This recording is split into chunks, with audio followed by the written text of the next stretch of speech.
Hey guys, good evening to all of you. एक बार फिर आप सभी लोगों का स्वागत है आपके अपने चैनल कौर फार्मा इनसाइट्स में। आज हम देखने वाले हैं फिजिकल फार्मास्यूटिक्स का सेकंड लेक्चर, जो कि होगा क्लासिफिकेशन ऑफ कोलॉइड्स के ऊपर। इससे पहले इसका फर्स्ट लेक्चर आ चुका है, जो कि कोलॉइड इंट्रोडक्शन ऑफ कोलॉइड्स के बारे में था। कोलॉइडल सॉल्यूशन क्या है, कोलॉइड्स क्या कहलाते हैं, size and shape of colloids को भी उसमें डिस्कस किया गया था।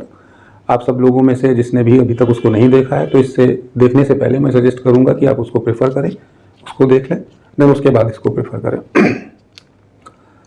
तो चलिए आज हम शुरुआत करते हैं इस लेक्चर की। और आज हम देखने वाले हैं classification of colloids according to the interaction between particles of dispersed phase and dispersion medium. पहले क्लास में इससे पहले आपको बताया गया कि कोलॉइडल सॉल्यूशन कैसे बनते हैं। एक होती है डिस्पर्स्ड फेज, जिसमें पार्टिकल्स सॉल्यूट पार्टिकल्स होंगे, दो या दो से अधिक चीज़ों को कंसीडर कर सकते हैं आप उसमें। एक होगा डिस्पर्सन मीडियम। अब मीडियम वो होता है जो ज़्यादा प्रोपोर्शन में होता है, एंड फेज वो होती है, डिस्पर्स्ड फेज वो होती है जो उसके कंपेरिजन में कम प्रोपोर्शन में रहेगा। ठीक है, और भी कुछ बेसिक बातें हैं कि ऑलमोस्ट कोलॉइडल सॉल्यूशन जो हैं वो हेट्रोजिनस होंगे इन नेचर में। सॉल्यूशन दो प्रकार के होते हैं, एक होमोजेनस और एक हेट्रोजिनस, राइट। तो होमोजेनस सॉल्यूशन जो है वो कोलॉइडल फॉर्म नहीं बनाते हैं। तो ऑलमोस्ट सभी कोलॉइडल सॉल्यूशन जो हैं या सभी कोलॉइडल लिक्विड्स जितने भी होते हैं वो सबके सब हेट्रोजिनस इन नेचर होते हैं, राइट। तो इन दोनों के बीच में एक ये डायग्राम से समझाने की कोशिश की मैंने। पार्टिकल्स ऑफ डिस्पर्स फेज, ये हैं पार्टिकल्स इस डायग्राम में। एक ये डिस्पर्सन मीडियम, यानी कोई सॉल्वेंट मीडियम ले लिया जिसमें इन पार्टिकल्स को मिलाया गया। अब ये पार्टिकल्स इनमें सस्पेंडेड रहते हैं, राइट। तो इनके बीच में होने वाली इंटरेक्शन या इनकी रिएक्टिविटी, एफिनिटी जो भी होगी इन पार्टिकल्स की। अब ये पार्टिकल्स जो हैं इसमें, एक तो ये पार्टिकल्स डिस्पर्स्ड फेज के हो गए, इनकी भी इंटरेक्शन, और दूसरा ये जो सॉल्वेंट है, ये जो मीडियम है, इसके भी अपने पार्टिकल्स होंगे, तो इनकी भी आपस में इंटरेक्शंस, यानी इन दोनों फेज के, एक डिस्पर्सन मीडियम एक डिस्पर्स फेज, इनके पार्टिकल्स के बीच में होने वाली इंटरेक्शन या रिएक्शन के आधार पे कोलॉइड्स को तीन तरीके से क्लासिफाई किया जा सकता है। Lyophilic colloids, lyophobic colloids, amphiphilic colloids. Lyophilic मतलब solvent loving in nature, lyophobic मतलब सॉल्वेंट हेटिंग, जिनको सॉल्वेंट से हेट होता है, जो इंटरेक्शन जल्दी नहीं करते हैं पार्टिकल्स।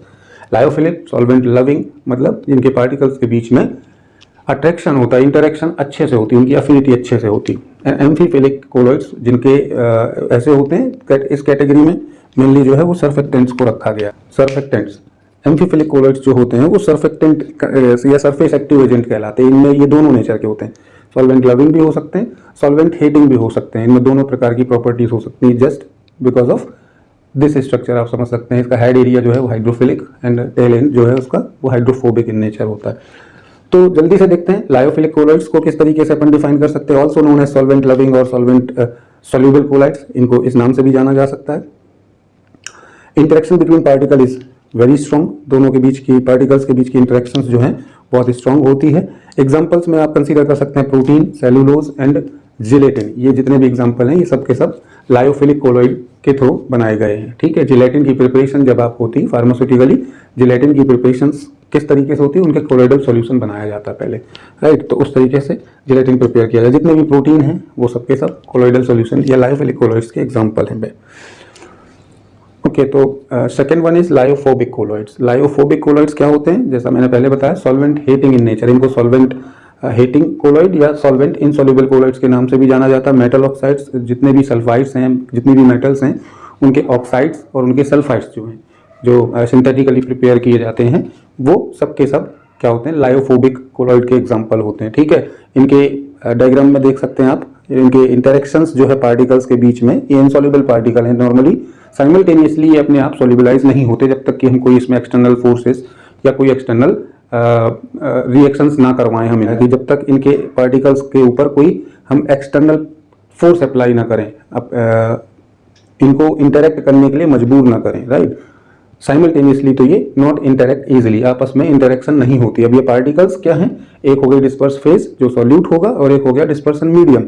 तो इन दोनों के पार्टिकल्स जो हैं आपस में साइमल्टेनियसली, स्पॉन्टेनियसली इंटरेक्ट नहीं करते हैं। इनको करवाने के लिए हमें एक्सटर्नली कुछ ना कुछ फोर्सेस अप्लाई करने होते हैं, राइट। तो सस्पेंशन एक बेस्ट एग्जांपल है इसका कि सस्पेंशन में जो फ्लॉक्यूलेटेड और डीफ्लॉक्यूलेटेड दो अलग अलग टाइप के हैं। एक में पार्टिकल्स जो है वो सस्पेंडेड रहते हैं, नीचे सेटल डाउन नहीं होते हैं। क्यों? क्योंकि वो सॉल्युबलाइज हो जाते हैं उसमें, राइट। और दूसरे में जो इनसॉल्युबल होते हैं ड्रग पार्टिकल्स, वो सेटल डाउन हो जाते हैं, बार बार सस्पेंडेड नहीं रहते हैं, ठीक है। तो उनको क्या करना होता है, यूज़ करने से पहले शेक करना होता है हमें, राइट, कि ताकि वो सस्पेंड हो जाएं वापस से। तो this one was lyophobic colloids. Okay, तो ये इसका third type classification of colloids में एम्फीफिलिक या एम्फीफिलिक कोलॉइड्स, राइट। तो इसके बारे में मैंने बताया कि जैसा इसमें दोनों बिहेवियर होते हैं, दोनों नेचर होते हैं। इसमें हाइड्रोफिलिक इसका नॉर्मली सरफेक्ट एक्टिव एजेंट, जो सरफेस एक्टिव एजेंट जो हैं, या जिनको सर्फेक्टेंट्स के नाम से हम आप जानते हैं, नॉर्मली वो इसमें की रोल प्ले करते हैं। सारे के सारे सर्फेक्टेंट्स या सरफेस एक्टिव एजेंट्स जितने भी हैं, इनका काम क्या होता है? सर्फेक्टेंट या सरफेस एक्टिव एजेंट्स का क्या काम होता है? ये सरफेस टेंशन वगैरह को रिड्यूस करने के लिए इस्तेमाल किए जाते हैं, राइट। किसी की विस्कोसिटी को इम्पेक्ट करते हैं, किसी भी सॉल्यूशन में उसकी विस्कोसिटी, उसकी सरफेस टेंशन, इंटरफेशियल टेंशन, इनको कम या ज़्यादा करने के काम में ये सर्फेक्टेंट का इस्तेमाल किया जाता है, राइट। तो एम्फीफिलिक कोलॉइड्स जो हैं वो इन दोनों का नेचर रखते हैं, इन दोनों का बिहेवियर रखते हैं। अब इसमें एक ये नीचे स्ट्रक्चर बना है CMC, यानी एक मिसेल, क्रिटिकल मिसेल कंसंट्रेशन का फॉर्मेशन, ऐसे मिसेल बनती है। ये सारे सर्फेक्टेंट्स जो हैं आपस में एक दूसरे से इंटरेक्ट करके एक ऐसा स्ट्रक्चर फॉर्म करते हैं जिसको मिसेल कहा जाता है, ठीक है, मिसेल फॉर्मेशन कहते हैं। इसका ये एरिया जो हेड एरिया, ये हाइड्रोफिलिक हेड, ये इसका टेल एंड जो है हाइड्रोफोबिक टेल एंड कहलाता है, राइट। तो देखते हैं जल्दी से एक बार हम पढ़ के समझने की कोशिश करते हैं कि क्या होता है amphiphilic colloid. Generally known as a surface surfactant and surface active agents having both hydrophilic and hydrophobic properties when interact form unique structure known as micelle, right. ये जो बताया मैंने कि जब इंटरेक्ट करते हैं आपस में तो एक ये यूनिक स्ट्रक्चर का फॉर्मेशन करते हैं जिसको हम मिसेल के नाम से जानते हैं। Micelle can help to stabilize the emulsion and sometimes use to reduce the surface tension. जैसा मैंने अभी बताया कि सरफेस टेंशन को रिड्यूस करने के लिए भी काम में आती हैं ये मिसेल या सर्फेक्टेंट्स। और इमल्सन्स, कोई अनस्टेबल फेज में इमल्सन है उसको स्टेबलाइज करने के लिए भी हम इनका इस्तेमाल करते हैं। अब स्टेबल या अनस्टेबल कैसे होता है? अनस्टेबल फेज का मतलब यही हुआ कि उनके पार्टिकल्स जो हैं आपस में बीच में इंटरेक्शन अच्छी नहीं है, उनकी एफिनिटी अच्छी नहीं है, इस वजह से वो इंटरेक्ट नहीं कर पा रहे एक दूसरे से, और वो स्टेबल नहीं है, अनस्टेबल है, राइट।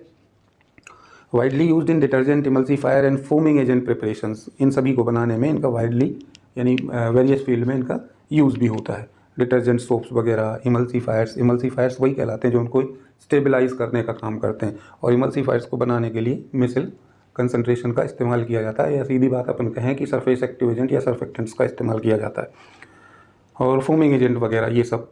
तो ये इसका तीसरा टाइप था एम्फीफिलिक कोलॉइड्स, ठीक है। इतना ही आप लोगों को लिखना भी है और इतना इनफ होगा। अब इस जानकारी के बेसिस पे आप लोग चाहें तो मैटर को छोटा या बड़ा कर सकते हैं क्वेश्चन के पैटर्न के अकॉर्डिंग, जिस हिसाब से आपसे पूछा जाए एग्जाम में, राइट। एक ओवरऑल थीम जो है वो अपन ने डिस्कस कर ली कि मेन जो की पॉइंट्स हैं इन तीनों टाइप में क्या हैं, क्या इनको किस तरीके से कैटेगराइज या क्लासीफाई किया गया, राइट। ओके, तो next thing is properties of colloid. Properties क्यों पढ़ रहे हैं हम? सबसे पहले तो ये जानना ज़रूरी है कि प्रॉपर्टीज़ क्यों दी गई, क्यों पढ़ना है हमें इनको सिलेबस में। तो प्रॉपर्टीज़, जाहिर सी बात है कि अगर कोलॉइडल सॉल्यूशन या कोलॉइडल लिक्विड जो हैं वो मल्टीपल चीज़ों के आपस में मिलने से बनते हैं, राइट। तो पार्टिकल्स की इंटरेक्शंस जब एक दूसरे से होगी तो उनकी अपनी कुछ ना कुछ जो है वो मूवमेंट करेंगे, कुछ ना कुछ उनका अपना स्वयं का नेचर या बिहेवियर होता होगा, राइट। तो उन सभी टाइप के, बेसिकली ये तीन जो क्लासिफिकेशन हमने पढ़े, इन तीनों टाइप के कोलॉइडल की जब स्टडी की हमने, तो इनमें जितने भी पार्टिकल्स थे उनमें जब उनके बिहेवियर या उनके नेचर को स्टडी किया गया, उनके इंटरेक्शंस का जो बेसिस था, जो रिजल्ट्स थे, उनके आधार पे हम ओवरऑल इस सॉल्यूशन में पहुँचे कि नंबर ऑफ कोलॉइडल सॉल्यूशन को जब स्टडी किया गया तो पार्टिकल्स में it has been seen some kind of properties in the particle which interact between each other in the colloidal solution, right.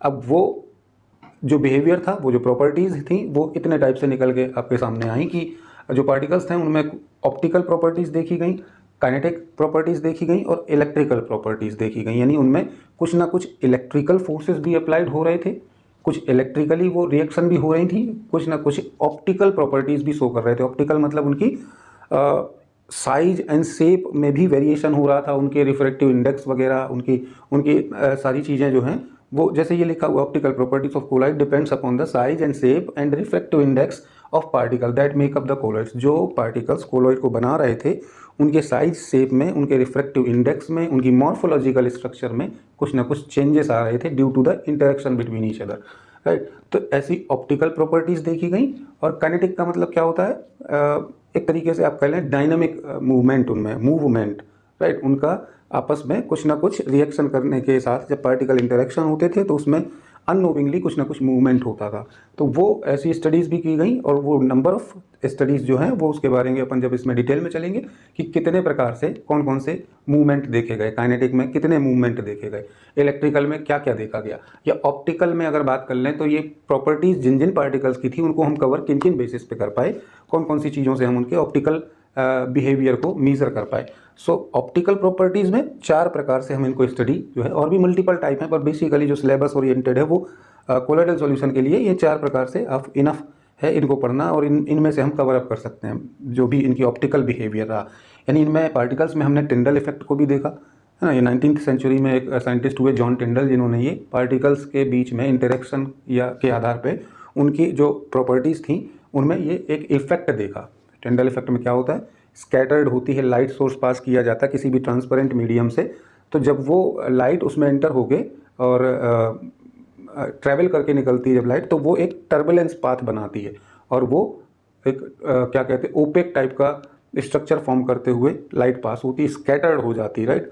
Source से निकलने के साथ लाइट का जो है पाथ वो बढ़ता चला जाता है, राइट। जैसे ये आप समझने के लिए ये कोई सॉल्यूशन, कोलॉइडल सॉल्यूशन है, आप यहाँ लाइट सोर्सेस को जो है लाइट प्रोवाइड करेंगे तो ये अपना पाथ जो है वो बड़ा करता चला जाएगा, एकदम स्कैटर्ड होता चला जाता है पाथ। और यहाँ जो है ये ओपेक फॉर्मेशन स्ट्रक्चर दिखाई देता है जिसमें इनके बीच में पार्टिकल्स को देखा जा सकता है, जबकि ये लाइट सोर्स जब उसको पास नहीं किया था तब ये ट्रांसपेरेंट सिस्टम दिख रहा था। कोलॉइडल सॉल्यूशन एकदम ट्रांसपेरेंट था, उसमें पार्टिकल्स विजिबल नहीं थे, बट लाइट का सोर्स देने के बाद हम उसके पार्टिकल्स के बीच का मूवमेंट देख पाए, राइट। तो इस इफेक्ट को जॉन ने अपने नाम, जॉन टिंडल जो था उसने अपने नाम से एक ये इफेक्ट का एक ये थ्योरी जो रिप्रेजेंट की जिसको टिंडल इफेक्ट के नाम से हम जानते हैं।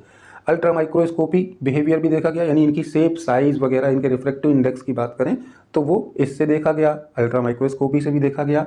इलेक्ट्रॉन माइक्रोस्कोपी यानी जो नैनो पार्टिकल्स थे जो बहुत ही छोटे थे, जिनको अल्ट्रा माइक्रोस्कोप या अल्ट्रा माइक्रोस्कोप या कॉम्पैक्ट माइक्रोस्कोप से हम नहीं देख पाए तो उनको हमने इलेक्ट्रॉन माइक्रोस्कोपी से स्टडी किया, तो उसमें भी हमने ऑप्टिकल प्रॉपर्टीज़ को पाया। एंड टर्बिडिटी द लास्ट, ये 3-4 जो हैं। टर्बिडिटी मतलब, टर्बिड तो आप जानते हो, सॉल्यूशन जो टर्बिड होता है ओपेक टाइप का होता है, धुंधला धुंधला सा दिखाई देता है, टर्बिड सॉल्यूशन कहलाता है।